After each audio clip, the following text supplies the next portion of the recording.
welcome Jack Ma. Thank you. Thank you. Thank you. We've all become very cognizant of Jack and his story. And when Alibaba went public with the largest IPO in history, we knew a lot more about him. So I want to talk about his personal story. I want to talk about how many times he tried and failed and what kept him going. I want to talk about where he is today and how he got here, and where he is going and how he expects to get there. And if he gets there, what will it all mean for him and for the people that he wants to inspire? So I begin with this question, though, Jack. Why are you back at Davos? It's a long break for 7 years. I think my last trip here was year 2008. But I was coming for year 2001 for the Young Global Leader for Tomorrow. And remember, I never heard about the Davos when I came. But when I came, in the Switzerland, so many young people demonstrate. It was such a horrible thing that I was, and I asked them, why did they do it? They say, anti-globalization. And I say, why? Globalization is a great thing. Why people don't like it?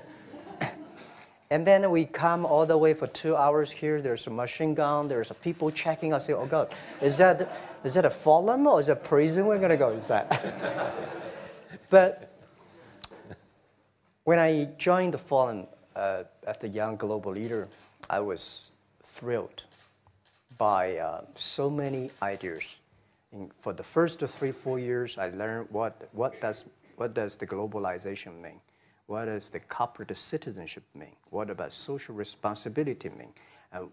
All these new ideas, and I see so many great leaders talking about leadership, and I benefit a lot. And the year 2008 and 2009, when the financial crisis came, I think it's better go back to work, because we can never win the world by talking. So go back, spend 7 years. Now I come back, I think it's time to do something return. Because I learned so much. Let's talk 12 about years that. ago. So why I should not talking to the young global leader of today, sharing with them how we've gone through. Okay. So that was the thing. Let's start with where you are today. Just how big is Alibaba? How many people come every day? How many people come in a week? How fast is it growing? Yeah, we have over 100 million buyers visiting our site, shopping our site every day. And we created 100 million every day. We created 14 million jobs for China, directly and indirectly. And we grow from 18 people to 30,000 people, 18 people in my apartment, to now we have 4 big campus. Compared to 15 years ago, we were big, but compared to 15 years later, we're still a baby. How big will you be 15 years from now? I think 15 years ago, I told my team that 15 years, in the past 15 years, we grow from nothing to this size. And 15 years later, I want people to know about Alibaba, know Taobao, because it's already everywhere. I want 15 years ago when we talk about what is e-commerce, why small business can using this e-commerce, this internet, can do business across the nation. And I hope 15 years later, people forget about e-commerce because they think it's like electricity. Nobody thinks it's a high tech today. Now, this is something that I don't want 15 years later, we still walk on the street talking about why and how e-commerce can help people. Talk about the IPO. Did it exceed your expectations? Well, it's a pretty small IPO, 250. Yes. Yeah. The largest IPO in the history of Wall Street. We raised. And number 2 was a Chinese bank. Thank you. I remember year 2001. We went to raise some 5 million, 3 million venture capitalist dollars in the USA, and got rejected. And I say we come back raising a little bit more.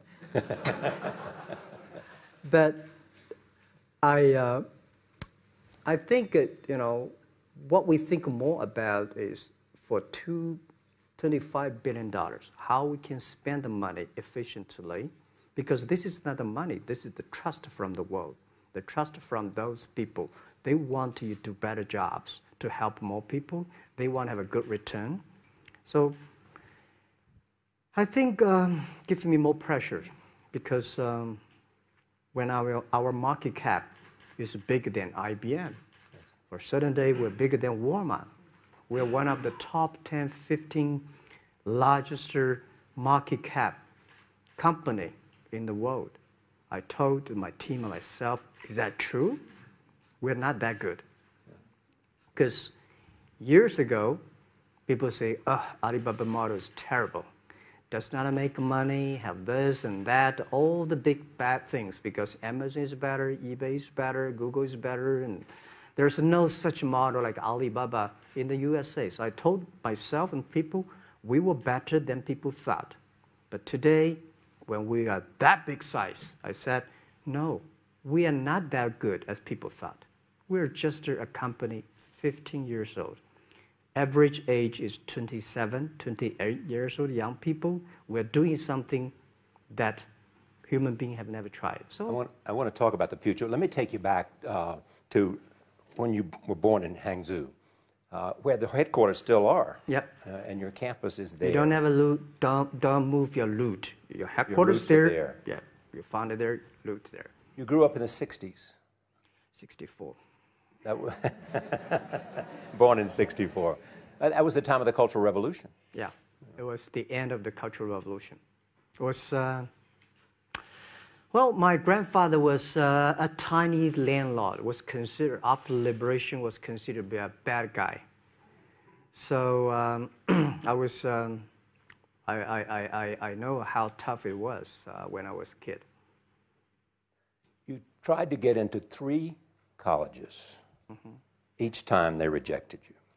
No, I tried. There's examination that young people, if you want to go to university, you have to take the examinations. So I failed 3 times. Right. But a lot of fail. I failed for funny things that I failed a key primary school test for 2 times. And I failed 3 times for the middle schools. And you will never believe in Hangzhou, my city, there's only 1 middle school that lasts only 1 year. It was changed from primary school to middle school because our graduates of our school, no middle school accept us because we were too bad. Yeah.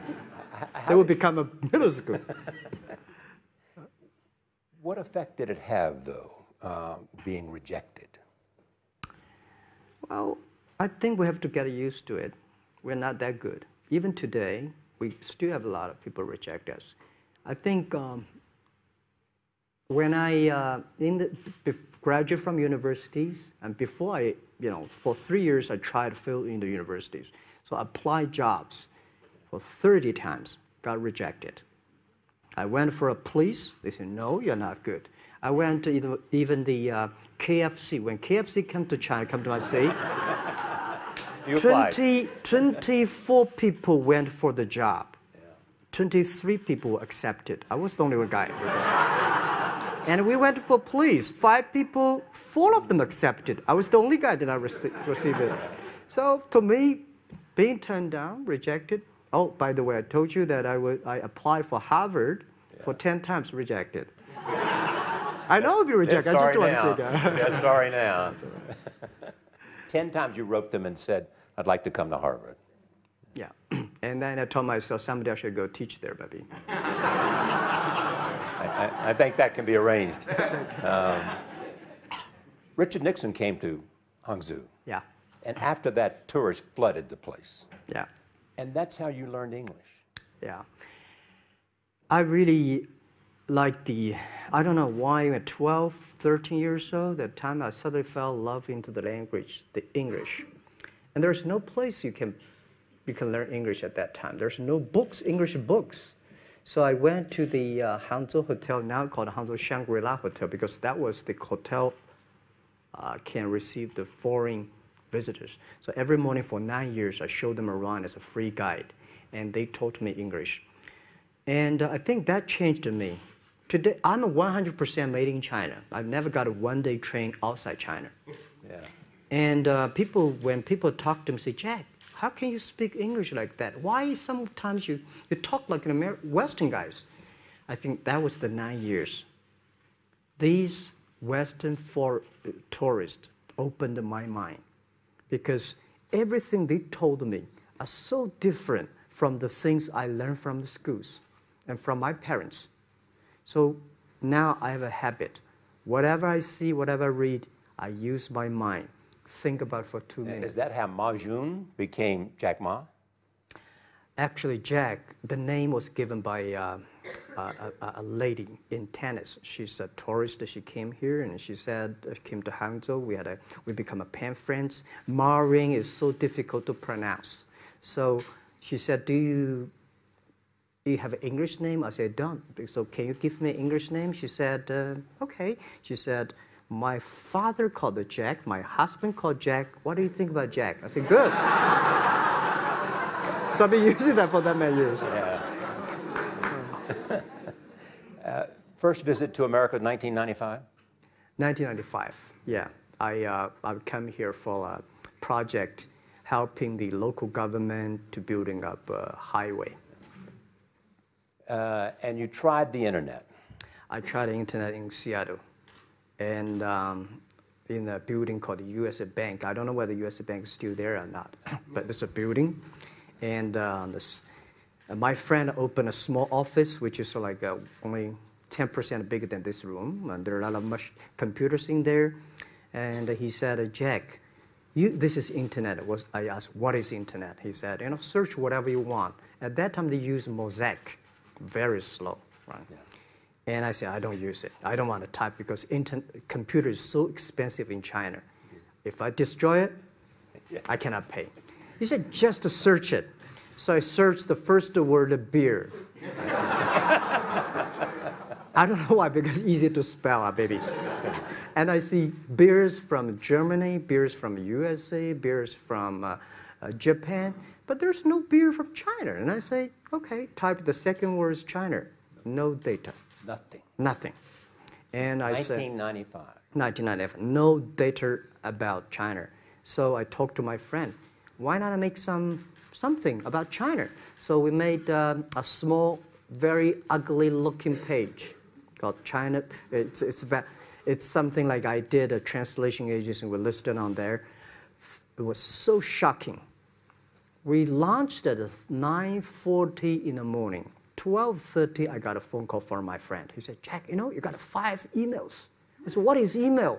And they say, these are the things. So people are so excited. Where are you? This is the first time I see a Chinese website on that. How can we can we do something together? So I think this is something interesting. So we should do it. Why did you call it Alibaba? Alibaba? Well, when I started, I think internet is global. We should have a global name. And a name that, interesting, like at that time, the best name is Yahoo. Right?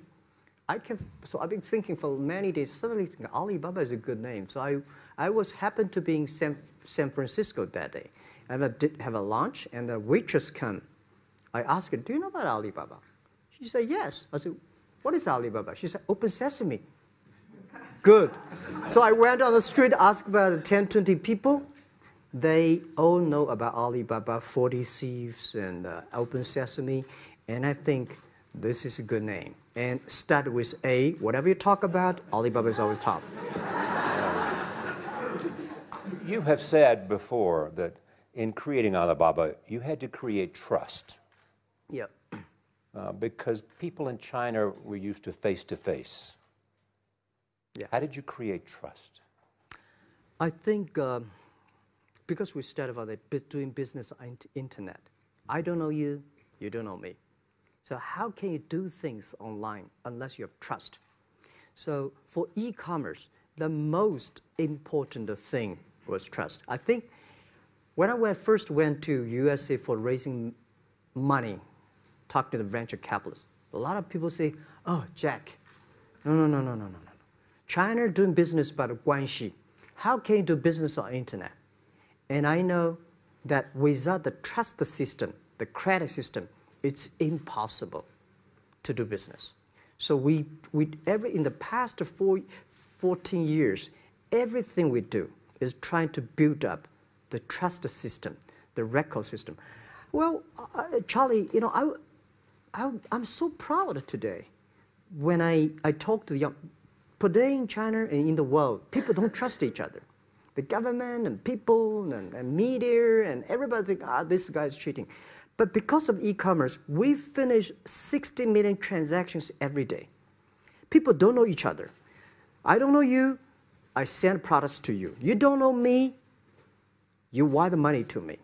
And I don't know you, I give a person a package, I don't know him. He took something to cross the ocean, cross the river, and send. This is the trust. We have at least 60 million trust happening every day. But you created it by creating an escrow account in the beginning. Yep. You know, and so you keep the money until they got the product. Yeah. And then you release the money. That's true. I mean, the escrow service is about Alipay. When I had, this idea, I would love Davos, because it was a big decision. Because for first 3 years, Alibaba is just like e-marketplaces for information. What you have, what I have, we talk a lot of time, but don't do any business. Because there is no payment. I talked to the banks. No banks want to do it. Banks say, no, this thing never work. So I don't know what to do.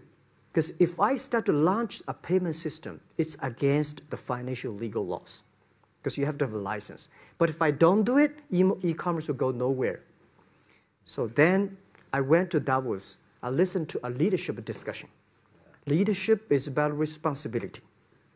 And after I listened to that panel, I give a call to my friends, my colleagues in my apartment, say, do it now, immediately. If something wrong, the government not happy about that, if one body has to go to the prison, Jack might go to the prison. Because it is so important for China, for the world, to build up the trust system. And if you did not do it, I said, and do not do it properly, stealing money, money wash, no trust record, I send you to the prison. That was the thing. And people don't like it. So many people I talked to at that time for Alipay, they say, this is the stupidest idea you have ever got. But I say, I don't wear the stupid clever as long as people use it. Now we have 800 million people using this Alipay. Stupid things, if you do better, is better. Alipay is a privately held thing. It's not part of Alibaba. No, it's a private. Let me talk about money for a second. Yeah. You have never gotten money from the Chinese government? No. None. I want it at the beginning, and later I don't want it, because I think if the company always think about picking money from out of the government pockets, that company is rubbish. Think about how can you make money from the customers and market and then help customers succeed. That's our philosophy. No money from Chinese banks? No. No. At that time I want, and now they want to give me, I don't want it. Yeah. All right. Your relationship with the government. Mm-hmm. Yeah. What's your relationship? I mean, if they didn't here's what some say, that you have existed in an environment that's not, they have restricted competition for you. And that's a pretty good thing to do for a private company. Yeah.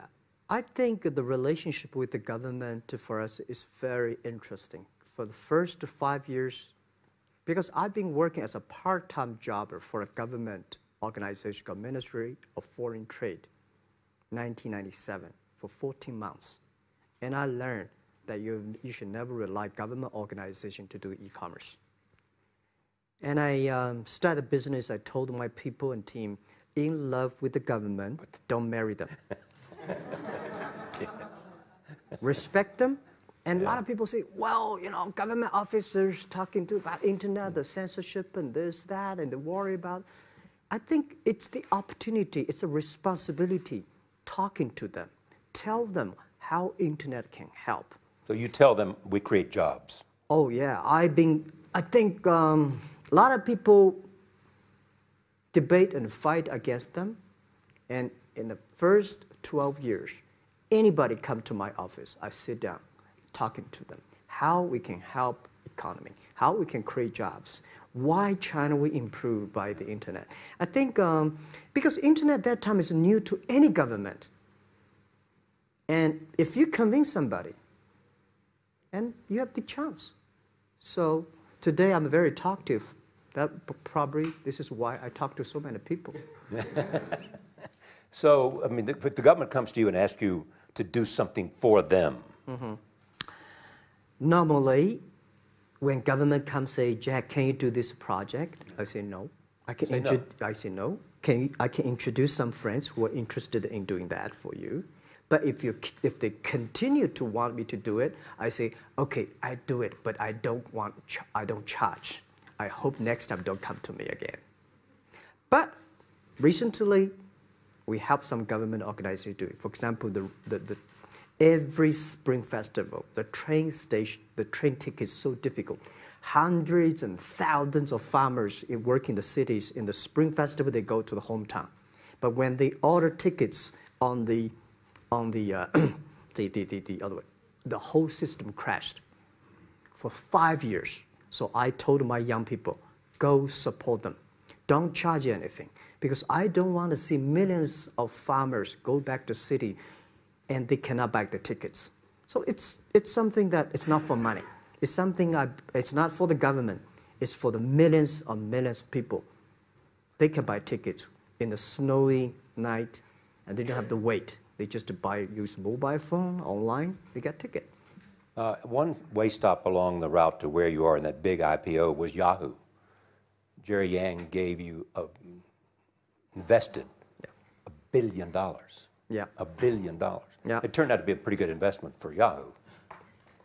Yeah. But one time after another, you raised this money on your own outside of China with investors. Yeah, I'm very thankful for all the investors because 1999, year 2000, and even at the Yahoo time, a lot of people say this Jack is crazy. He's doing something that we don't understand. A lot of venture capitalists give you money because there is such a American model already there. But they say, Alibaba, we don't see this kind of model, right? They say Jack's crazy. Yeah, this is a crazy guy. I mean, I remember my first time in Time magazine, they call me Crazy Jack. And I think crazy is good. We are crazy, but we're not stupid. We know what we are doing, but if everybody agree with me, if everybody believe our idea is good, we have no chance. So that's the money we raised, we're very thankful. So when our investors make a lot of money, I feel proud and honored. As you know, in the United States, issues have risen about privacy. Yeah. Google and Apple, and questions of whether the government should have access to files. How do you handle that if the Chinese government says you know a lot about people? You have transactional relationships with lots of people. And they say, we want to see your files. Well, so far, I don't have this kind of problems from Chinese government. And I told them, any government, if you come here for the national security, anti-terrorist, well, anywhere, anti-terrorist, we work together. It's a criminal, we work. But rest of that, no. I said, we are a business. The data is so precious because we don't know how. Because if we give to anybody, it's going to be a disaster. And also about privacy issues. I think, just like hundreds of years ago, people say, I would rather put money under my pillow rather than put in the banks. But today, banks, they're special. They know how to protect money much better than you do. Privacy issues, all these kind of securities, today, we may not have the solutions. We don't have the answer. But I believe our young people have the solutions. In the next 10, 20 years, there will be breakthrough on that. And I'm fully confident on that. Your life is a testament to the idea that nothing is impossible. That if somebody says no, you say it's just the beginning. Where does that come from? Well, at the beginning, I never thought, I thought when I was young, I said, everything's possible. Now I know not everything's possible. When you have something, you have to think about, you have to consider about the others. You have to consider about the customer, society, your employees, your shareholders, society. There are so many things that I think if you continue to work hard, there's possibility. And I just feel that I'm enthusiastic about what we are doing. At the beginning, for the first 5 years, I just want to survive. And 5 years later, I think... That's 2000, from 90... Yeah. But later, I think, wow, so many people's life changed. I was so excited, you know, for the first 3 years, we made zero revenue. Zero revenue. But we are so excited to continue to work. You know what happened? I remember many times when I go to a restaurant and have dinner, somebody came, when I was trying to pay the bill, the owner of the restaurant came to say, "Sir, your bill is paid by someone." And the small note say, "Hey, Mr. Ma, I'm your customer of Alibaba Group, Alibaba platform. I made a lot of money, and I know you don't make any money. I pay the bill for you." Yeah. And I remember one day that I was sitting somewhere in the coffee, somebody sending me a cigar. I don't smoke cigar, but there's a note, "Thank you very much, I'm your customer." And I remember in the Taobao days, I was at the Shangri-La Hotel in Beijing. When I get on the taxi, the man who opened the door for me, the boy at the gate, he said, "Jack, thank you very much. I'm service here. My girlfriend makes more money than I do on your site." And this is something that you know, that it's not amazing. If you don't do it, nothing's possible. If you try to do it, at least you have the hope. The revenue comes from advertising and a smaller amount from transactional fees. Yeah. Most of it from advertising. Tiny. Tiny from advertising? Tiny from advertising, tiny from transactions, because we need big mass. Now we have more than 10 million small business power sellers selling our site to everywhere. So the transactions we have is second after Walmart. So tiny. Second after Walmart. Yeah, tiny of the of the money already make us big. So, you know, second after Walmart, I remember one of the senior management of Walmart guys came to Hangzhou 5 years ago. He said, "Jack, you know, you did a great job," and blah, blah, blah. So I said, maybe in 10 years we'll be bigger than Walmart. He said, "Young man, you have a good hope." So we said, "I make a bet. I think in 10 years we'll be bigger than Walmart on the sales." Because if you want to have 10,000 new customers, you have to build a new warehouse and this, that. For me, 2 servers. What's your market cap versus Walmart today? I don't know, but maybe It's close.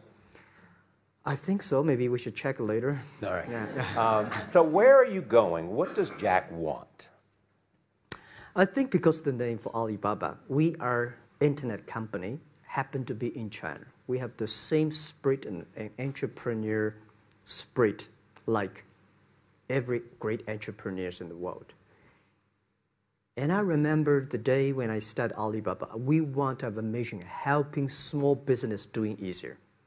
So next step is, today, so many millions of small business using our platform to sell things, and over 300 million consumers buy things from our site. Cheapest, efficient.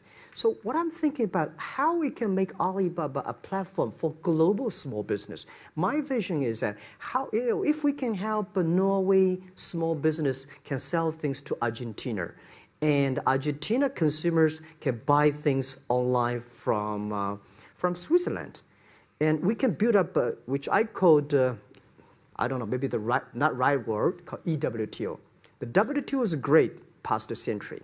But WTO helps so many big companies to sell things across the nation. Today, internet can help small business sell things across the oceans, across the nations. And I hope that we can serve 2 billion consumers. 2 billion consumers. 2 billion consumers. We can help 10 million small business outside China. Help them. Outside China. Outside China. Because we help the American farmers in Washington State almost 300 tons of cherries to China last year. Cherries. Before we sell, the ambassador of US came to me and said, Jack, can you help us selling cherries? In China. I said, what cherries and the fruits? He said, why not? I said, why not? Let's try. So that when we start to sell cherries, the cherries still on the trees. So we start a pre-order, 80,000 families order cherries online. So we pick up the cherries and ship into China. Within 48 hours, we sell the cherries. The consumers are so happy. But we got a lot of letters complaint after 3 days. They say, why only 100 tons? Why we should not get more? So we sell, 2 months ago, we helped the Costco. We sold 300 tons of nuts to China. So I'm thinking about if we can sell, we're also selling Alaska seafood to China. So if we can sell seafood, if we can sell the cherries, why we cannot help American and European small business selling things to China consumers? China needs that. So this is what I want to do is that 2 billion consumers, China, Asia, developing nations, how we can let them buy things globally. Alibaba rode with the millions of people that went from poverty to the middle class in China. I mean, you were right there growing as they grew and increased. When you look at the international markets, you're doing well in Russia? Yeah. How well? We do pretty good on Russia, and we do also pretty good at Brazil. In Brazil? Russia, I think now I don't know, we are if not the number 1, we're the number 2 or number 3 largest. E-commerce. E-commerce. I remember last year we had a campaign. The campaign is that a lot of Russian girls and boys want to buy things from China. You know how many days a Russian girl placed an order and received the products from China? 2 years ago, 4 months. Even that, people are so happy about all the thing. And last year, the campaign, within 1 week, we crashed the whole logistics system of Russia. All right. You were also seen in Hollywood. Yeah. What are you doing in Hollywood? Well, I like the Hollywood innovation and the digital background. I learned so much about the Hollywood movies, especially the Forrest Gump. You love Forrest Gump. I love Forrest Gump. Well, why do you like him? Simple. Never give up. Never give up. People thinking he's dumb, but he knows what he's doing. And I was very depressed the day, year 2002 or 3 in the States, when a bit earlier than that. I was very depressed when I could not find out a way for the internet. And then I watched the movie in my friend's home, Forrest Gump. When I see him, I think, this is the guy we should learn from. Believe what you're doing, love it, whether people like it, don't like it, be simple. And like the word, life is like a box of chocolate. You never know what you can get, right? I never know I would be here talking to you and talking to Charlie Rose. I never know. But today I made it. I told my people in my apartment 15 years ago, guys, we have to work hard, not for ourselves. If we can be successful, 80% of the young people in China can be successful. We don't have a rich father, powerful uncle. We don't have $1 from bank, 1 cent from government. Just work as a team. So what do you worry about? I worry about it today. Young people, a lot of young people lose hope, lose vision, and start to complain. Because we also have the same period. Because when I got, it's not a good feeling being rejected by so many people. We also depressed, but at least later we find that the world has a lot of opportunity. How you see the world, how you catch the opportunity. So, in the Hollywood gives me a lot of inspiration. You know? But you were out there for business. You were out there because you want to make movies and sell them. I want to make the movie for business-wise. We are e-commerce company. We have a lot of products that need logistic. But movie, TV, these are things you don't need logistic system. And movie probably is the best product that can help Chinese young people to understand. Because one thing I told the Chinese people, my friends, in American movie, all the heroes at the beginning, they look like a bad guy. Terrible things coming, they become a hero. And finally, they all survived. China, if you're a hero, all the hero died. So, because only dead people become the hero. So nobody want to be the hero. So you want to change the Chinese definition of hero?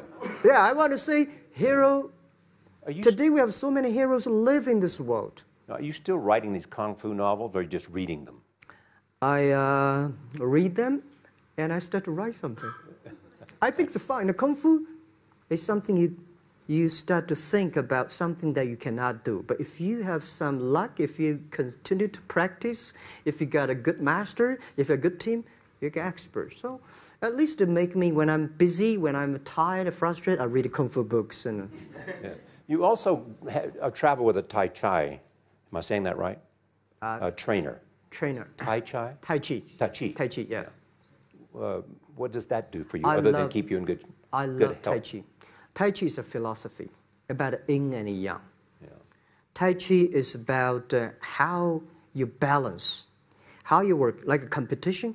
People say when I compete with eBay, say, you hate eBay. No, I don't hate eBay. It's a great company. You know, they come, I go. You know, Tai Chi is like, you fight here, I go over there. You put it on the top, I go to down, right? So it's a balance, right? You are heavy, I'm small, you know. When I'm small, I can jump. You're heavy, you cannot jump. So the Tai Chi is about a philosophy. I use in Tai Chi philosophy in the business. Calm down. There's always way out. And keep yourself balanced. And meanwhile, don't try to, because business is a competition is a fun.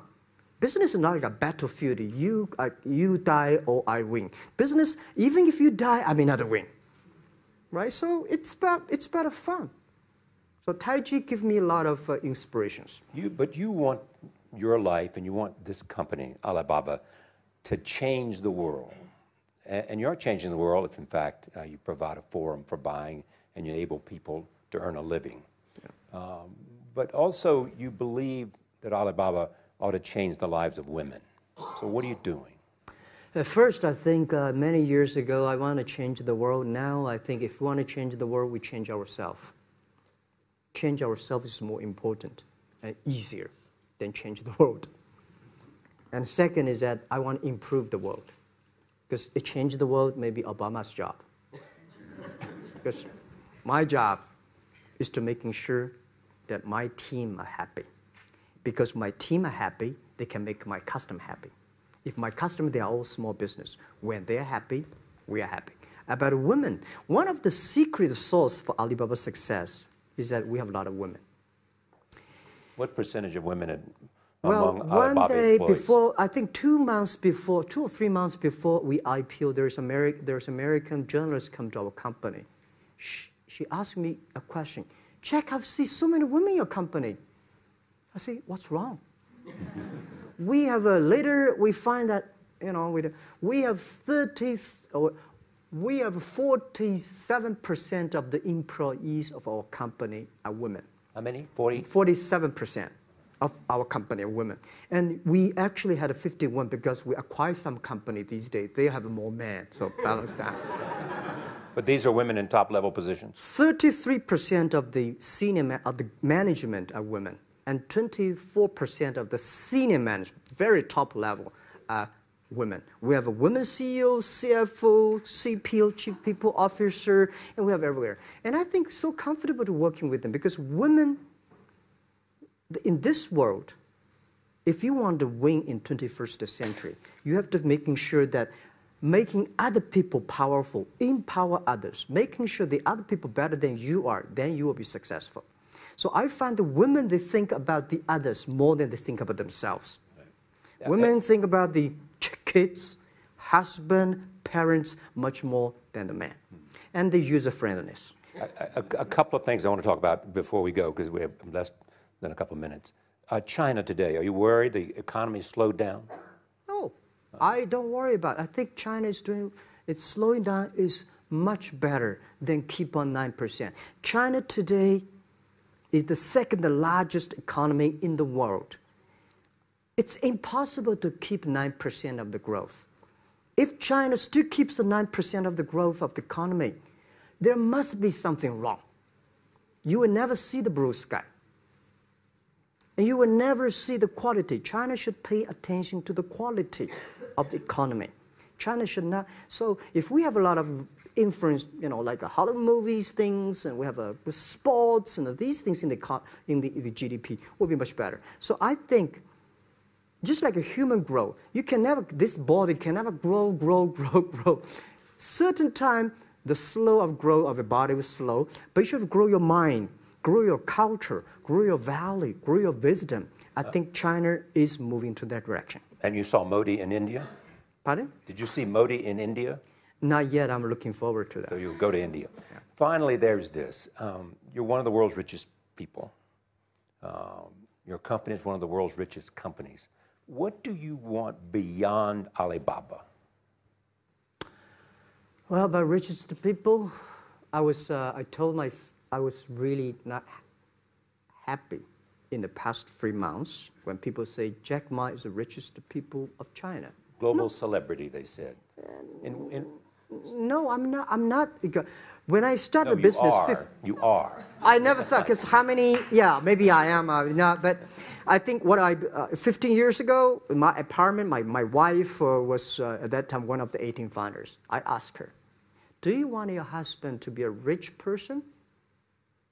I never said rich person in China, rich person in Hangzhou.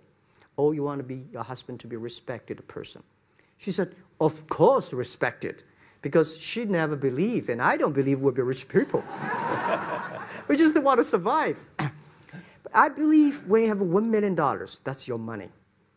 When you have $20 million, you start to have a problem. You worry about inflation, which is stock to buy and this, that, had it come. When you have $1 billion, that's not your money. That's the trust society gives on you. They believe you can manage the money, use the money better than the government and the others. So I think today, I have the resources, do more things. With the money we have, with the influence we have, we should spend more time on the young people. And I would say, someday I'll go back to teach. Go back to school, spend time with the young people, and sharing with them what I done. So the money is not mine. I just happily and having these resources, then I want to do a better job. Just tell them your story. Yeah, tell them the story and tell them that if Jack, I don't think in this world there are a lot of people be rejected more than 30 times. If we, you know, the only thing we never give up, the only thing we're like a Forrest Gump, we keep on fight, we keep on changing ourselves. We don't complain. Whether you were successful or not successful, I find that people, when they finish the job, if they make the mistake, if they fail, if they always complain the others, this guy will never come back. If the guy only check himself, yeah, something wrong with me here, something wrong with me there, this guy has a hope. Jack, on behalf of everybody in this audience and a television audience around the world, thank you for taking your time to be with us. Thank you. Thank you so much. Thank you so much, Rob.